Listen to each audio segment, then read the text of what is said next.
de esta mañana y quiero llevarlos a el libro de Malaquías. El libro de Malaquías es un libro que escribe el profeta Malaquías y lo escribe precisamente con un propósito. El pueblo de Dios se había alejado de Dios. Así de que quiero invitarle para que vayamos al capítulo 4, el versículo 5 de Malaquías. Esperemos y todos lo tengan.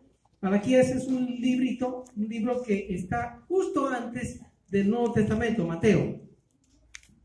Dice la palabra de Dios: He aquí, yo os envío al profeta Elías, antes que venga el día de Jehová grande y terrible. Hasta allí.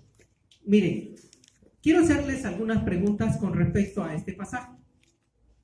En primer lugar, está hablando de un personaje que se llama Elías. Pregunta número 1. ¿Dónde se encuentra Elías en estos momentos? En el cielo. ¿Ustedes están completamente seguros que Elías está en el cielo? ¿Sí o no? ¿Cuántos están completamente seguros? Está en el cielo. Ahora, ¿cómo sabemos nosotros eso? Bueno, en el segundo libro de Reyes, en el capítulo 2 y el versículo 11, allí lo podemos corroborar. ¿Qué pasó con Elías? Entonces, Dios se lo llevó en un carro de ¿qué? Imagínese usted cómo lo vio. Dice que Eliseo estaba cerca de él. Y dicho sea de paso, Eliseo ya por allí sospechaba que iba a pasar algo espectacular con Elías. Imagínese usted cuando ve el carro de fuego. Elías lo pudo percibir directamente, pero también ¿quién? Eliseo. Imagínese usted cómo salió ese carro, cómo se ha de haber visto.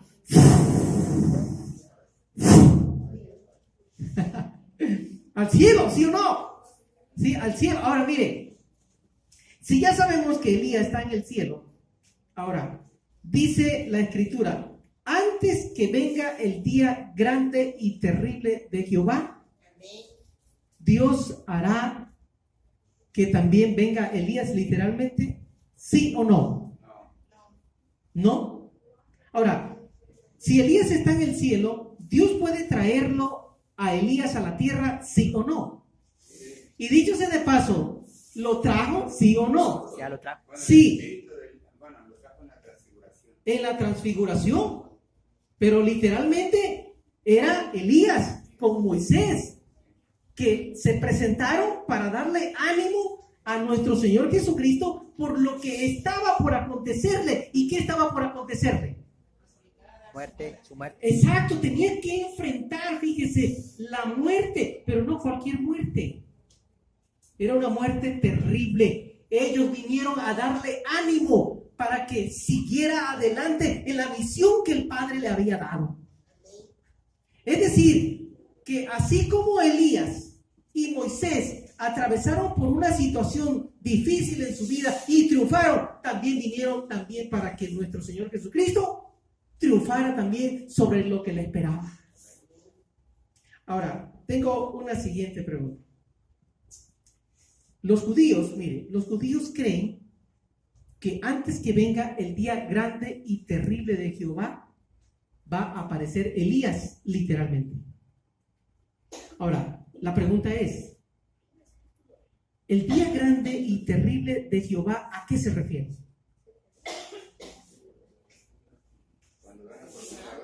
¿Verdad? A ver, ¿cuántos estamos de acuerdo con el hermano Rafa? Que se refiere a la segunda venida de nuestro Señor Jesucristo.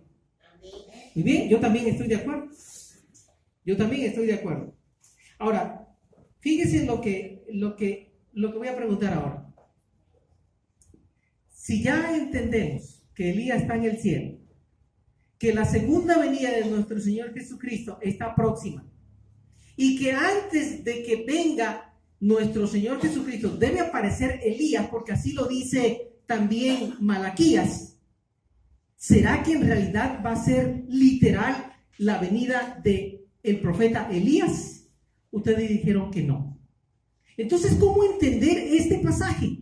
¿Será que podríamos entenderlo tal y cual lo entienden los judíos, que Elías va a resucitar va a descender, ¿verdad? Y va a venir aquí a esta tierra nuevamente, literalmente.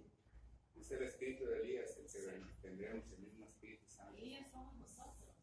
Ahora, miren, muy bien, vamos, para entender esto, sí, algunos hermanos ya sí lo entendemos y podemos explicarlo, pero algunos no lo entienden literalmente, o más bien, algunos lo entienden literalmente. Ahora, vamos a analizar lo que estaba pasando en el tiempo de Elías, ¿está bien? Para poder entender este pasaje. Miren, vamos a ir al primer libro de Reyes y vamos a empezar a leer a partir del capítulo 16 y el versículo 29.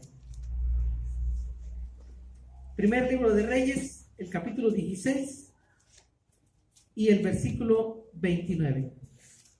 Dice la palabra de Dios: comenzó a reinar Acab, hijo de Omri, sobre Israel el año 38 de Asa, rey de Judá. Y reinó Acab, hijo de Omri, sobre Israel en Samaria 22 años. Y Acab, hijo de Omri, hizo, ¿qué dice allí? Lo malo ante los ojos de Jehová, más que ¿qué? Que todos los que reinaron antes de él. ¿Sabe cuántos reyes habían reinado en Judá antes de Acab? 19. Habían pasado 19 reyes. Y mire la investigación que sacamos, que esos 19, incluyendo a Acab, ninguno había sido tan malo, tan perverso como lo fue Acab. O sea, hicieron lo malo todos, ¿verdad? ¿Se acuerdan cuál fue el primer rey? El primer rey fue David, ¿verdad? Luego vino Saúl, ¿verdad? No, perdón, primero fue el inverso. Primero fue Saúl y luego vino David. ¿Y luego qué pasó? Salomón y después Roboán. Miren, resulta ser que ya venía una hegemonía de reyes, pero de repente empezaron a corromperse y el reino se tuvo que dividir. El reino del norte, ¿verdad?, en Samaria, y el reino del sur en Judá. Entonces, en el reino del norte queda Acab. Miren, ese Acab fue tan perverso. Noten, Acab era el dirigente del pueblo de Dios. Escuchen bien lo que estoy diciendo. Y miren qué hizo, dice el pasaje. El pasaje dice en el versículo 31, dice: porque le fue ligera cosa andar en los pecados de Jeroboam, hijo de Nabat, y tomó por mujer, ¿a quién dice allí? A Jezabel, hija de Edbaal, rey de los sidonios. Es decir, que la mujer que toma el líder religioso del pueblo de Dios era ¿de dónde? Era de los sidonios. Era un pueblo netamente enemigos del pueblo de Israel, del pueblo de Dios. Como si, vamos a suponer que el pastor Asael está soltero y de repente ve que pasa una muchachona por ahí, ¿verdad? Pero no es de la iglesia, no es miembro de la iglesia adventista, no es del pueblo, ¿verdad? Y de repente se enamora y dice, bueno, pues las de la iglesia están muy faltonas y esas, pues no. Vamos a ver cómo Jezabel se ve mejor todavía. Pues la vio en minifalda, la vio con no una manito de gato, sino una manito de león, ¿verdad? Así de que le dio quizás un peinado así extravagante. El otro día fui a ver a una hermana y salió con un peinado así, hasta arriba, los cabellos salían para acá. Yo pensé que era un nido de gallina lo que traía arriba, ¿verdad? Sí, espeluznante, salió y yo la vi. Wow. Pues sí, pero debió haber pasado mucho tiempo peinándose, ¿no, hermana? Ahora, eso fue lo que pasó ¿con quién? Con Acab. Se enamoró de alguien quien no debía enamorarse. Y mira, Y lo digo para los jóvenes que todavía tienen que tomar esa decisión. Abran bien los ojos, ¿verdad? Porque cuando se casen, cierren bien los ojos. Ahí sí ya no hay vuelta para atrás, ¿verdad? ¿Qué pasó entonces con Acab? Se casó con Jezabel. Mire qué hacía esta mujer. Dice el versículo 32, e hizo altar a Baal en el templo de Baal, él edificó en Samaria, que él edificó en Samaria. Fíjese qué blasfemia para Dios incluso. Hizo un templo, ¿verdad? Ahí en el mismo templo que hizo. Sí, un altar incluso allí a Baal. Dice, y mire el versículo 33, dice, por si eso fuera poco, hizo también Acab una imagen de Acera, que era la diosa. Y entonces dice, haciendo así Acab más que todos los reyes de Israel que reinaron antes que él, ¿para qué dice ahí? Para provocar la ira de Jehová Dios de Israel. Es decir, Acab se voló ¿qué? La barra. Como si en nuestra iglesia, y no me refiero al edificio, me refiero a la feligresía, se permitieran tantas barbaridades para con la adoración a Dios. Esta iglesia no surge porque a alguien se le ocurrió pelearse con alguien y entonces vamos a fundar una iglesia, como salen muchas de las denominaciones. Ya no me llevo con el pastor, ahora el primer anciano va a hacer otra iglesia y entonces él va a dirigir y ahora nosotros vamos a hacer otras normas, otras reglas, otros estatutos, porque allá ya no nos gustaron, aquellos se pelearon con nosotros y entonces ahora nosotros vamos a hacer otra iglesia. No, la iglesia adventista no sale así. ¿Por qué sale? Exacto, la profecía de Daniel 8:14, hasta 2300 tardes y mañanas, y luego el santuario será purificado. ¿Hasta cuándo llega esa profecía? Hasta 1844. Y entonces surge la iglesia, ¿para qué? Primera de Pedro 2:9, ¿qué dice? ¿Para qué sirve? Mas vosotros sois ¿qué? Linaje escogido. Mire, cuando habla Pedro acerca del linaje, está hablando de una gente especial que Jesús ha escogido. ¿Para qué? Dice, para que anunciéis las virtudes de aquel que os llamó de las tinieblas ¿a dónde?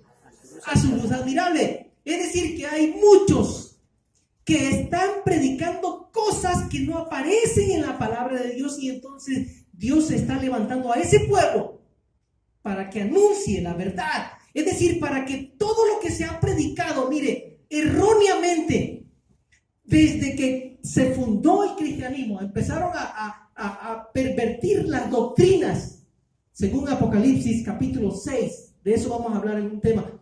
Se empezaron a pervertir las doctrinas cristianas, las doctrinas que Cristo Jesús estableció. Se empezaron a pervertir. Y entonces se predicaban muchas herejías. ¿Sabe usted qué es herejías? Mentiras que no están avaladas por la palabra de Dios. Ahora, aquí hay algo interesante. Cuando Acab empieza a reinar, en realidad quien reinaba, quien le daba la orden, ¿quién cree usted que era? Exacto, era Jezabel. Y se dejaba mangonear. Y como se dejó mangonear por esa mujer que no tenía al Dios verdadero, entonces se empezaron a infiltrar dentro del pueblo de Israel muchas falsas creencias en la adoración al Dios verdadero. Empezaron a tener falsos dioses. Empezaron a blasfemar el nombre de Dios. El sábado se pisoteaba. Se comían las comidas inmundas que Dios ya había clasificado, cuáles sí, cuáles no. El pueblo de Israel empezó a claudicar, en pocas palabras. ¿Qué tenía que hacer Dios? Tenía que enviar a un líder, a un líder espiritual. En la lección de escuela sabática analizamos que el buen líder tiene que ser 100% espiritual, ¿verdad? Una de las características. Debe ser espiritual. Y entonces Dios envió ¿a quién? A Elías. Ahora, ¿qué pasó con Elías? Miren, si nosotros analizamos en el capítulo 17 del mismo libro, capítulo 17, versículo 1, dice: entonces Elías Tisbita, que era de los moradores de Galaad, dijo a Acab, fue y se presentó ante Acab. Y ya Dios lo envía. ¿Para qué? Para que haga una reforma.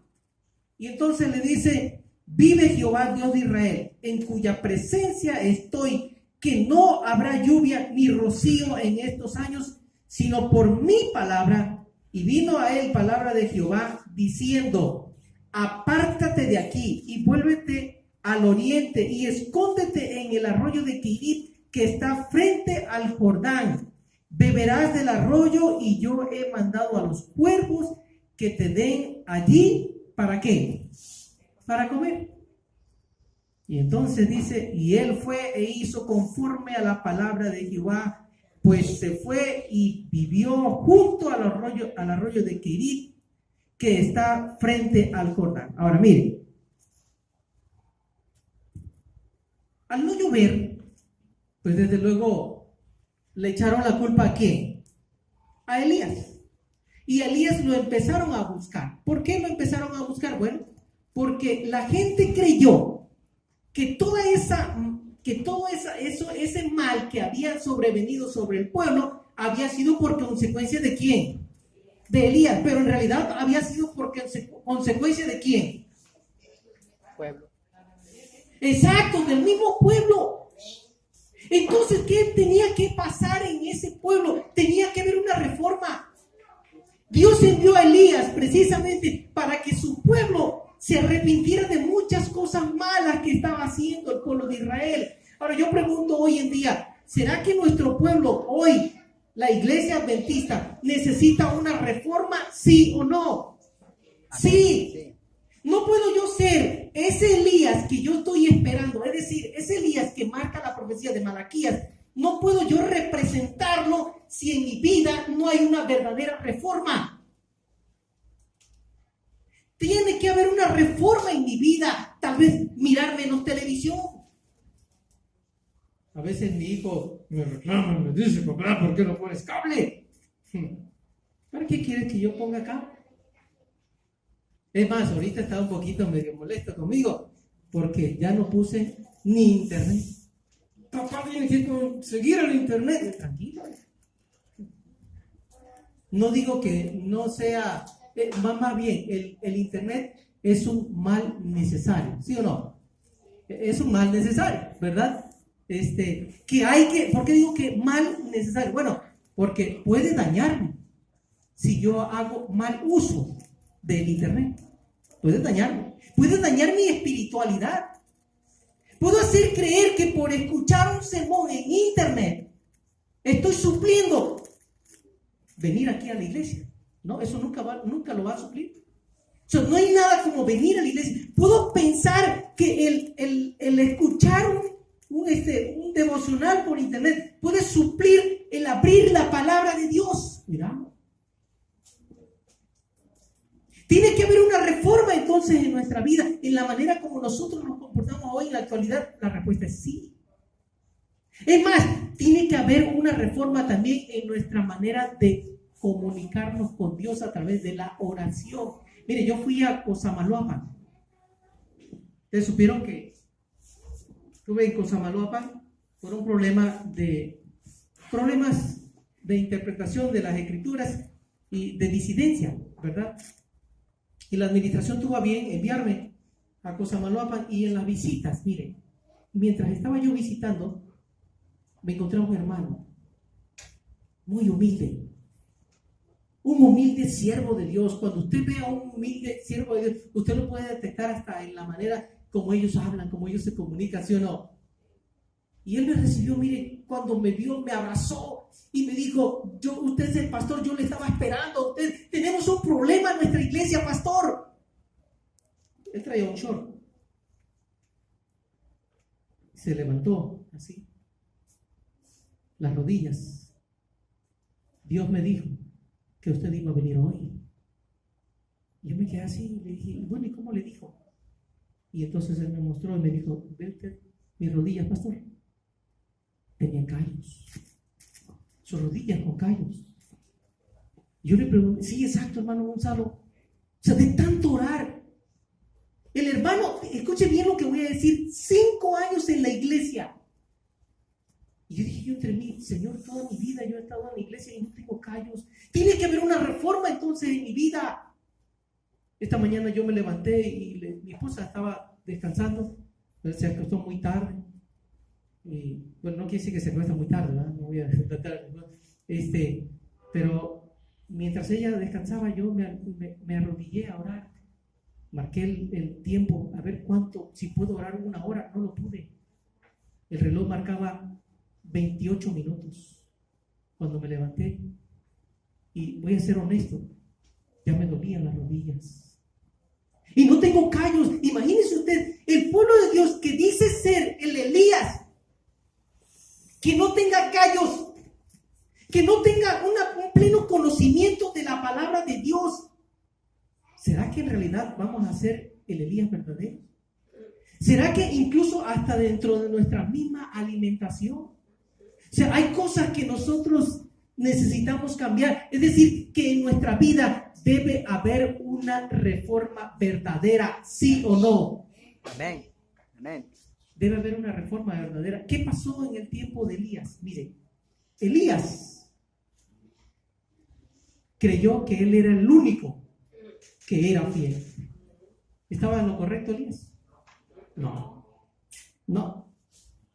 Porque la misma escritura ahí un poquitito más adelante dice que habían cuántas rodillas que no se habían doblegado ante Baal. 7,000. 7,000 rodillas. Es decir, en realidad Elías no estaba solo. Había gente. Dios siempre ha tenido un remanente.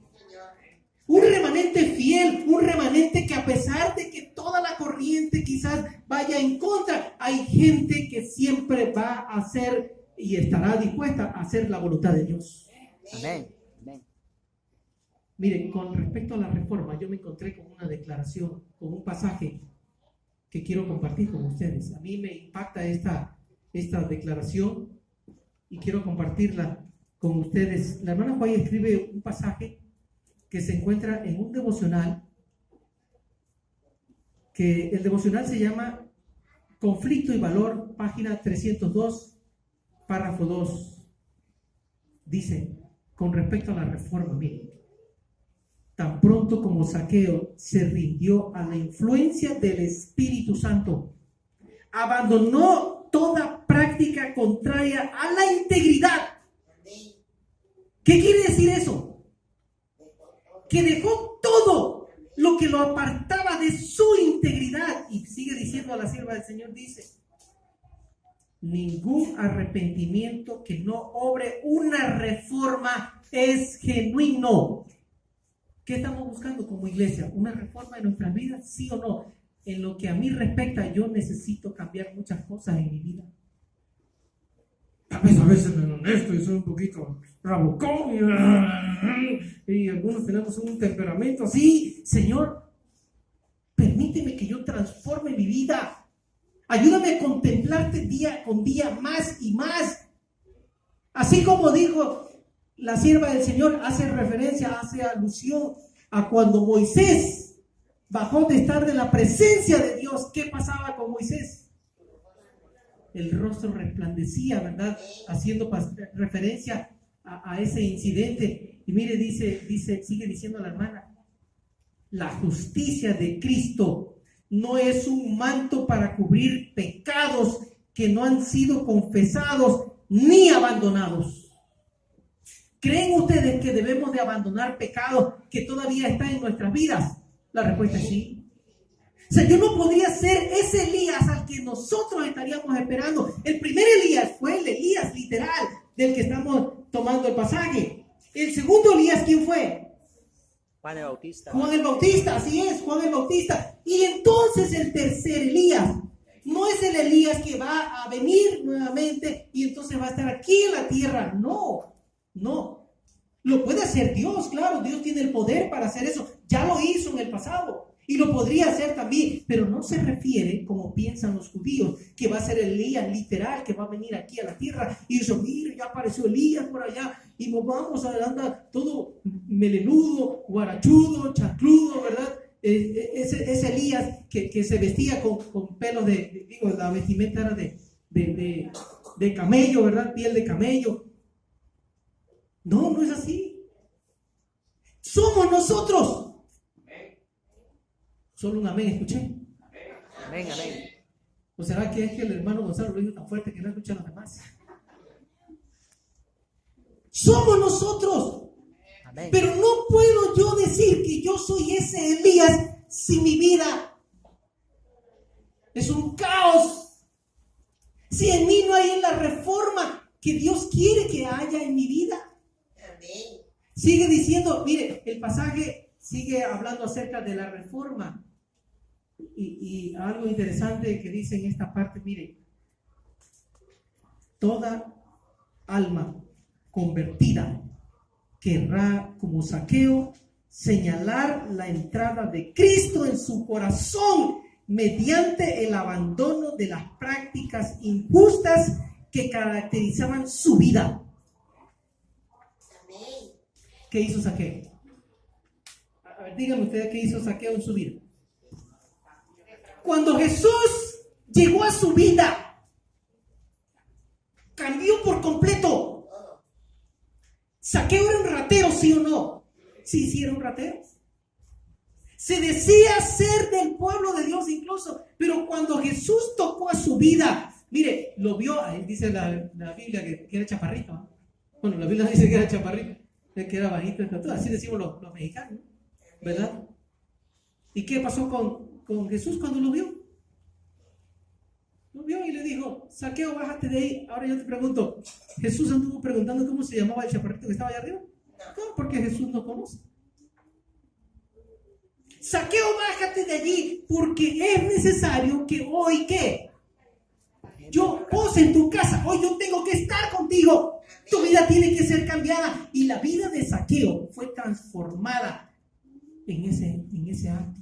Gloria a Dios. Mire, qué tan grande es la transformación, que cuando Zaqueo vio reflejado todo el grado de pecaminosidad que había en él, dijo, estoy arrepentido. Pero el arrepentimiento no solamente te lleva a decirlo de labios, sino el arrepentimiento te lleva a ¿qué? A mostrarlo a una acción. Exacto. ¿Qué hizo Zaqueo? Y dijo, si yo he robado a alguien, ay Señor, perdóname, la verdad, sí robé varios, ¿verdad? Estoy dispuesto a devolverle ¿cuánto? Fíjese, no dijo el doble, dijo 4 veces. ¿Y sabe cómo robaba Zaqueo de aquel entonces? Yo me puse a investigar cómo eran los cobradores de impuestos.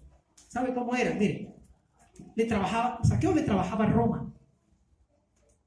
Y si alguien tenía cierto tipo de borreguitos, de ganaditos por allí, entonces un borrego, traían sus impuestos, ¿verdad? Un borrego le tocaba a Roma. Entonces Zaqueo emitía, a ver, ¿cuántos borregos tienes? No, pues tengo 20 borregos.